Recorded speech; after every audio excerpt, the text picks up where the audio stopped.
last episode of The Walking Dead found Clementine mostly alone, something we're not used to seeing. Now, after some struggle, Clem's finally found another group.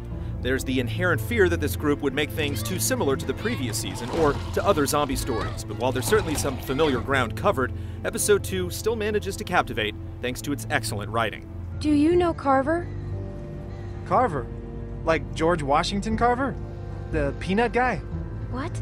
For as well-paced as the first episode of the season was, its choices held little consequence. Regardless of how Clementine acted, the events remain largely the same. Come on! Come on! Thankfully, that isn't the case in episode 2.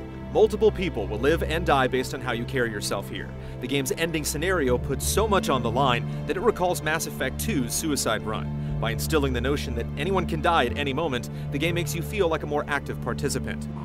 Season 1 did this with some effectiveness, but it feels even more pronounced here. Of course, it wouldn't matter whether people lived and died if they weren't worth caring about. The group introduced last episode didn't get a lot of face time, making them hard to get attached to. Episode 2 does an excellent job of letting Clementine get to know each person. Everyone I grew up with, it all happened to them.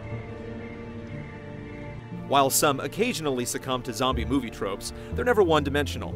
Everyone is fighting for something, and it's always easy to understand their perspective, even if you don't agree. We always had an angel on top of our tree. My family didn't celebrate Christmas, but I still love the decorations.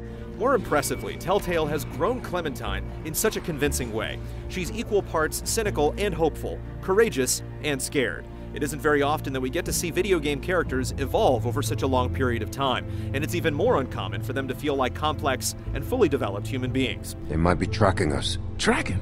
Who do you think they are? Ninjas? If there's one thing The Walking Dead could stand to get better at, it's action.